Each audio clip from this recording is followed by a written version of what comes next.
पापा एक गिलास यहाँ टेबल पर नहीं अंदर सिंक में रख कर आइए। अभी तान्या ऑफिस से आएगी तो गुस्सा करेगी।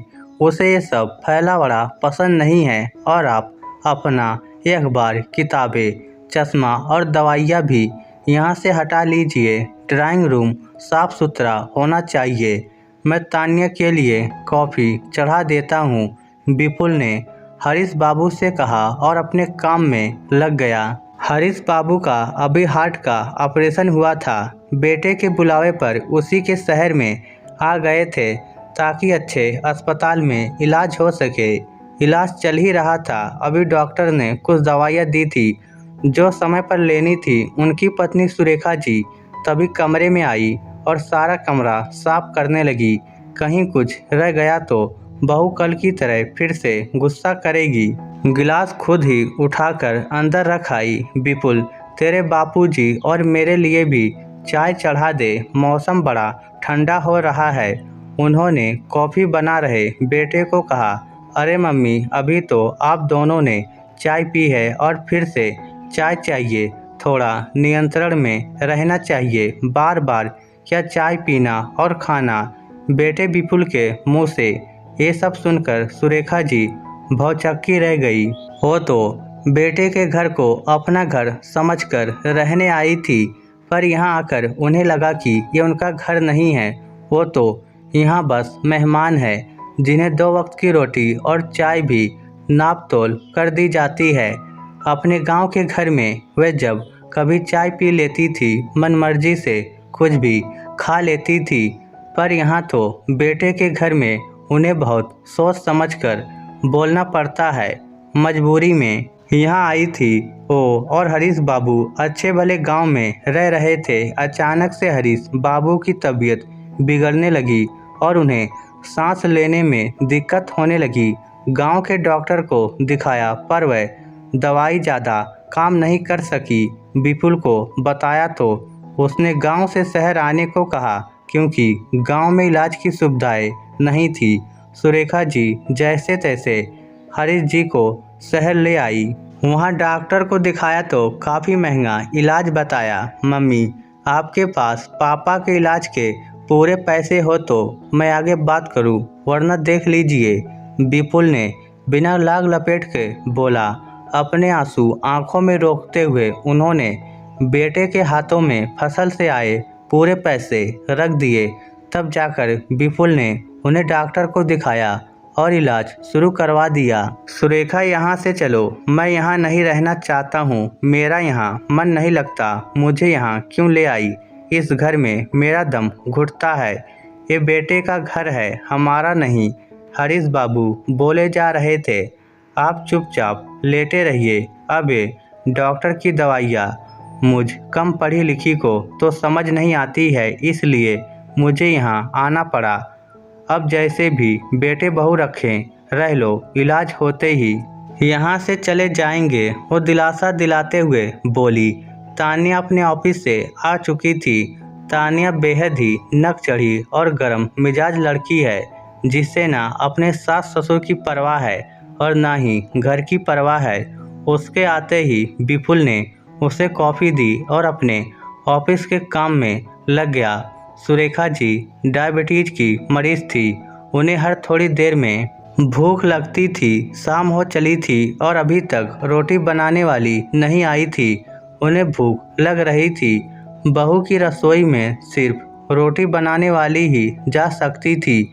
सुरेखा जी को वहाँ कुछ भी करने की इजाज़त नहीं थी। सुरेखा, मुझे पता है तुझे भूख लग रही है और आज रोटी बनाने वाली नहीं आई। चल अपने घर ही चलते हैं। बेटे के घर में तो हमारी भूख प्यास और हमारी कोई कदर ही नहीं है। तभी विपुल कमरे में आता है।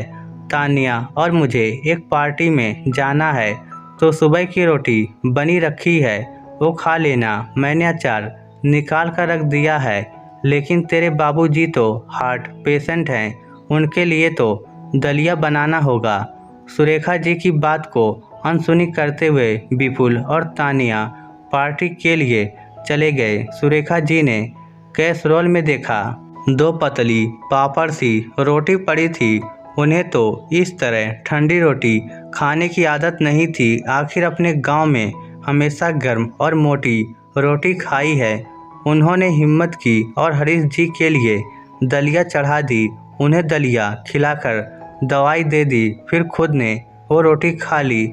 सामान ऊपर से उतार तो दिया पर उन्हें दोबारा रखा नहीं गया। रात को दोनों देर से आए और सो गए। सुबह तेज आवाज से उनकी नींद खुली। वह सीधा उठकर बाहर गई। मम्मी, आपने किसकी इजाज़त से मेरे घर में दलिया बनाया और पूरी रसोई बिखरा दी? सुरेखा जी समझ गई उनका बेटा बहू की जुबान से बोल रहा है, क्योंकि बहू को कुछ कहने की ज़रूरत ही नहीं होती है, सब कुछ बेटा कह देता है। आज सुरेखा जी से रहा नहीं गया, वह बिफर गई। हाँ पता है, ये तेरा घर है और तेरे घर में तेरी ही चलती है। ये बात अलग है कि ये तेरा फ्लैट तेरे बाबूजी ने अपनी ज़मीन बेचकर तुझे दिलाया था। इस घर पर हमारा कोई हक नहीं है। हमें तो इतना भी हक नहीं है कि हम अपनी मर्जी से अपनी पसंद का कुछ बनाकर खा सके। तेरे घर में हम दोबारा चाय नहीं पी सकते। ये बात और थी कि जब तू छोटा था तो हमने अपना पेट काट कर तुझे दोनों समय दूध पिलाया था, तेरे नखरे उठाए थे। तेरी पसंद का खाना बनाकर मैं तुझे खिलाने को तेरे पीछे दौड़ा करती थी। तेरी पसंद का खाना बनाकर मैं तेरे चेहरे पर खुशी देखना चाहती थी। तेरी पसंद के लिए मैं और तेरे बाबूजी अपनी पसंद भुला देते थे। तेरी घर में तेरी पत्नी को हमारा बिखरा सामान पसंद नहीं है। ये बात अलग है कि तूने अपना बचपन मेरे घर में बिताया था, जहाँ तेरे खिलौने हमेशा बिखरे रहते थे। तेरी किताबें, तेरे स्कूल के कपड़े, तेरे पेन पेंसिल पूरे घर में फैले रहते थे। तेरे गंदे जूतों की मिट्टी से रोज आंगन गंदा हो जाता था। तेरे घर में तू अपने हिसाब से रह सकता है, तेरी पत्नी रह सकती है, पर तेरे माता पिता को तेरे घर में खुश रहने की इजाज़त नहीं है। तेरा घर हमारे लिए तो जेल है, जहां हम अपनी मर्जी से कुछ भी नहीं कर सकते हैं। हाँ बेटा, ये तेरा घर है जहां तेरी माँ अपनी मर्जी से सांस भी नहीं ले सकती है। मैंने गांव में फ़ोन करके तेरे चाचा को बुला लिया है। हम दोपहर को ही अपने घर चले जाएंगे। ये तेरा साफ सुथरा घर तुझे मुबारक हो, और तेरे बाबूजी का इलाज भी मैं खुद शहर आकर करवा लूँगी। अब तो मैं भी सब जान गई हूँ। तेरा घर तू अपने पास में ही रख। हमारे पास ईश्वर की कृपा से गांव में घर है जहां हम अपना बुढ़ापा बिता लेंगे, पर तेरे घर में कभी कदम नहीं रखेंगे। अपने बीमार पिता को तुझे ये कहते हुए शर्म नहीं आई कि गिलास सिंक में रखना? अभी वह कमज़ोर हैं और बीमार भी हैं। गिलास और सामान तू भी अंदर रख सकता था, पर तुझे तो अपनी पत्नी की सेवा से फुर्सत मिले तो हमारे लिए कुछ करेगा। विपुल को अपनी गलती का एहसास हुआ, पर तब तक बहुत देर हो गई थी। सुरेखा जी अपने पति हरीश बाबू के साथ अपने घर चली गई। पाठकों, ये सच ही है, जिस तरह बच्चे अपने माता पिता के घर में बरसों अपनी मनमर्जी से रहते हैं, खाते पीते हैं, उसी तरह माता पिता बच्चों के घर में अपनी मर्जी से ना तो रह पाते हैं, ना ही खा पी सकते हैं। इस स्टोरी को लेकर आपकी क्या राय है? नीचे कमेंट करके हमें ज़रूर बताइएगा। धन्यवाद।